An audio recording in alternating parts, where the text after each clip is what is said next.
What is going on, collective? Welcome back to my channel. It's your boy Adam Ron. Like, comment, share, subscribe.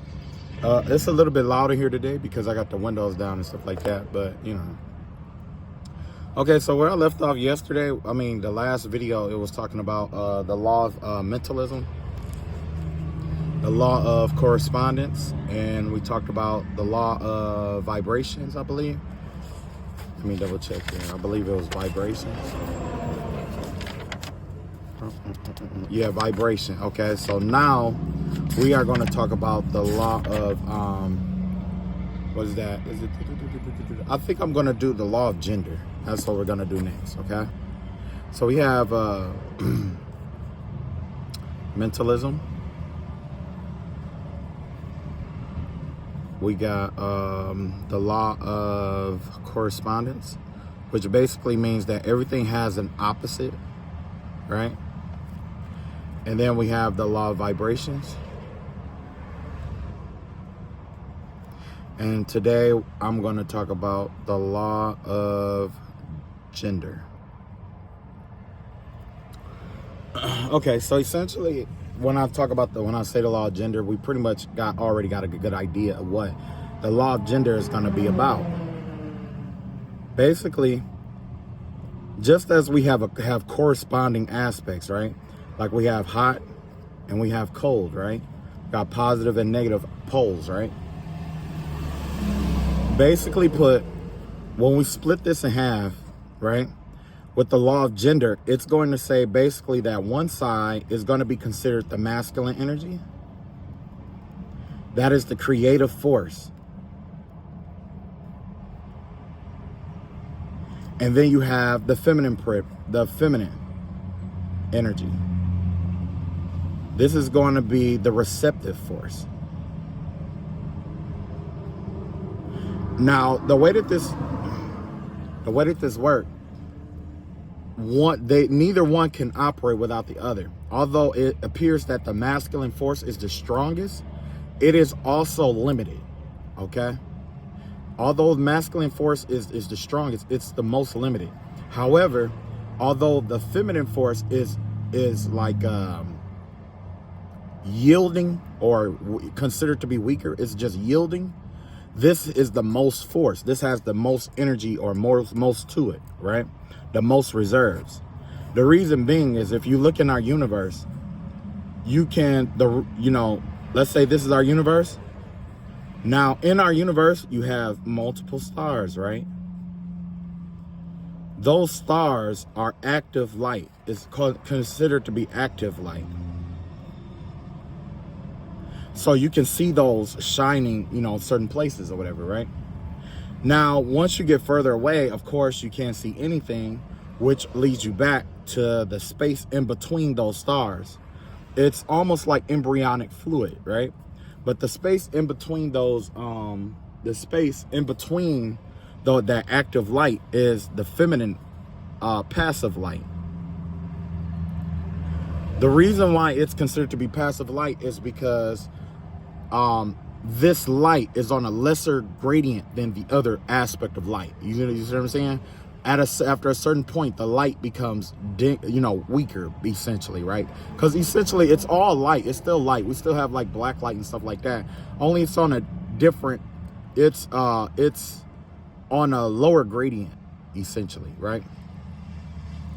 So another place where we see the masculine and feminine energy will be the embryo. This right here, where you have like the sperm and the egg, right? Once this egg is inseminated, you have these cells in here that are starting to divide, right? But essentially, the woman provides the body and the masculine provides the soul. The soul is considered to be your light, right? Soul is considered to be your light. So when you add light to this body, you create a person, essentially, is what happens, right? Same thing with the universe. All that vastness that we see, that's darkness, that is, like I said, an embryonic fluid. We are in womb. It's like a womb, right? Basically, essentially, it's a womb. So basically with the law of gender, as it applies to religion and spirituality and science and all that good stuff, is basically this. Everything has an exerting force. There's an exerting force, which is going to be your masculine energy, because the masculine energy is a creative force. You know, it is exerting its energy. It's exerting its existence onto the rest of the world, right? Or the rest of everything else. Now, you have the feminine force or whatever. This is the receptive force. Now, they both need each other. Okay? And I'm going to tell you why. If let's say that you are a god, right? And you created all this magnificent shit, right? But you don't have anyone to witness what you created, right? Did you still create that though? And you may have created it, but if no one else knows that you created it, is it considered a creation? Is the question, right? Well, that's why you have the masculine and the feminine force, the masculine and feminine aspect, because the creative force creates, okay? But in order for it to create, it has to tap into, sorry about that, I got sidetracked. Okay. So like I was saying, if you created something, like, does it really exist is the question, you know?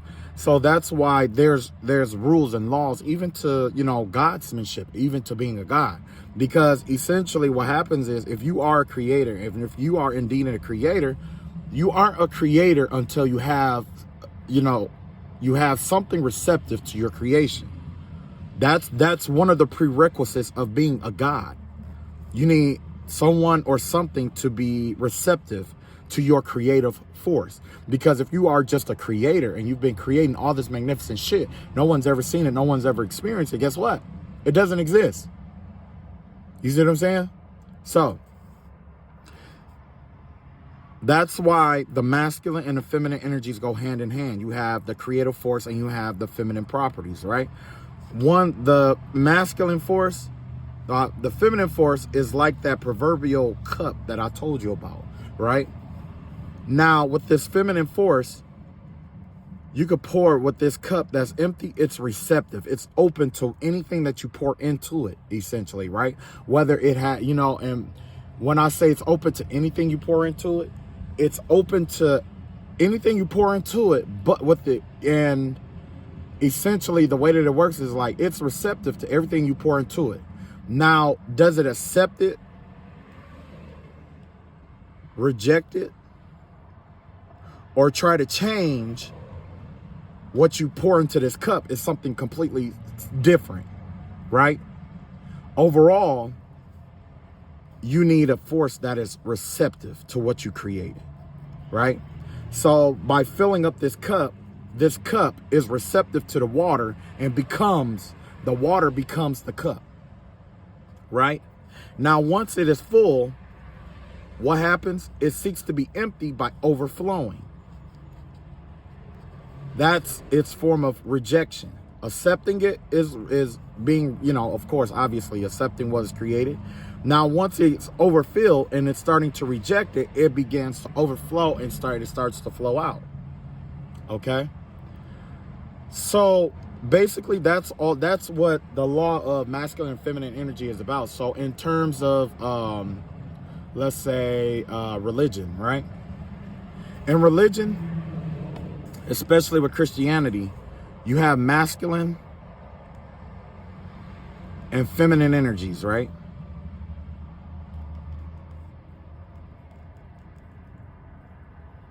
Right? Now, everyone who was a prophet had masculine energy, including characters like Ruth. Ruth had masculine energy. You see what I'm saying? That's how God was able to use her, because she had masculine energy. All the man and the women, it doesn't matter if they're male or female. What it boils down to is, are you an active force? Do you exert your power? Are you able to exert on the universe Or are you receptive to what you're doing? You know what I'm saying? Now, the feminine energies will be more like the Mary Magdalene's, Mary, Mary, God's, Jesus's mother. She was a feminine of course, feminine, but that's because, with her keeping her hand, her bloodline and stuff, herself clean, she's considered to be a feminine force because most of her work require her to be receptive to Jesus Christ, you know what I'm saying, or receptive to God. You see what I'm saying? When it comes to Mary versus Ruth, Mary gave birth. She had a lot of motherly duties that she did, like give birth, watch over Jesus, take care of Jesus and stuff like that. But you didn't hear too much about her going different places to prophesy. You didn't hear about her being told to take certain steps aside from, hey, you're going to have a child. It's God's son. You know what I'm saying? Now, one thing that she did that was masculine was that after Christ had died, she helped keep the disciples together. You see what I'm saying? So we already know that in femininity, there are traces of masculinity as well. You see what I'm saying? So when God goes to find his prophets and things of that nature, it doesn't matter who it is. They look for people who have that masculine energy first. They're not looking for that feminine principle energy, because the feminine energy is receptive to everything going on in the world already. You see what I'm saying? And they will be too afraid, too ashamed, too this or too that to accomplish what was necessary at that time. So that's why God used people like Moses, who was a murderer. Why God used Noah, who was a drunk. You see what I'm saying? Because they have that masculine energy, that exerting force. Okay?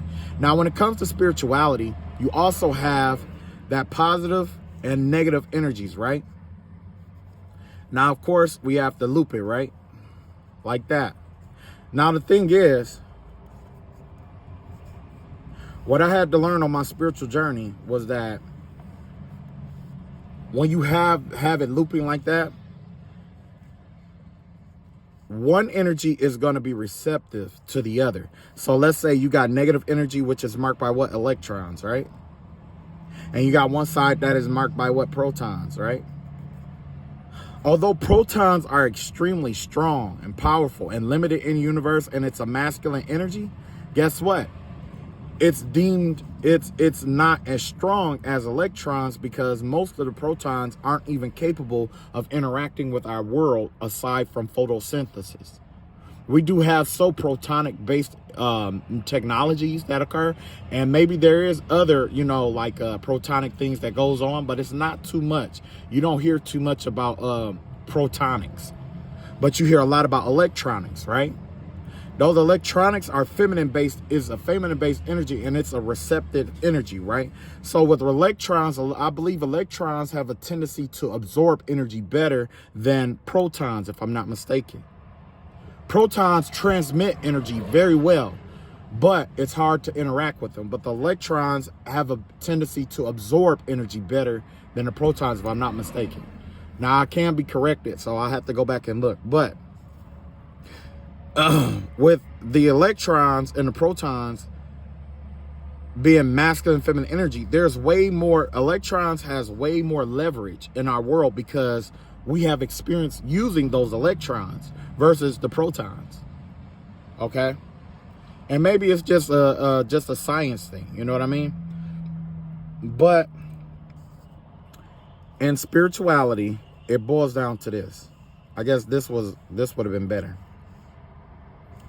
It boils down to what we do and what we choose not to do, okay? So you got the do and you got the choose not to do, right? The shall and the shall not. So essentially what happens here, the things that you do is just as strong and important as what you choose not to do. Both of those are equal in power. You see what I'm saying? So with the masculine and feminine energy, it's kind of like one energy is designed to absorb. The other energy is designed to emit. Where do we see this? We see this in the universe with the black and the white holes. You got one black hole that absorbs everything, right? Indiscriminately absorbs all light. And then you have one aspect that gives light. You see what I'm saying? So when it comes to gender and masculine and feminine energies, you know what I'm saying? It plays a role because that right there decide, are you exerting your energy on the circumstance, or are you taking the energy that's already there and converting it to more of a passive energy? You see what I'm saying? Now, that's why when you have, you know, your pentagrams, for those of you who are spiritual, you got the active and you got the passive force. You got active and passive. One is going to, you know, initiate that energy. The other one is to subside that energy, right? With gender, it's like when you find the right balance between, like, even though these energies are opposite, when you find the right balance with that energy, it boils back to what I was telling you guys about with the Hermetics, right? Why they were so powerful. Because they walk between worlds. They could go from being masculine to being feminine. The why that's important, because masculine can't use their energy unless they can perceive what they're going to create. That's why they need the feminine aspect, the passive energy. And it's hard for the feminine energy to create if it doesn't have that right energy force behind it, like the masculine, to cause it to exert itself into the world. You see what I'm saying? So that's all I got for this part. I'll catch up with you guys later. And I love y'all all in peace.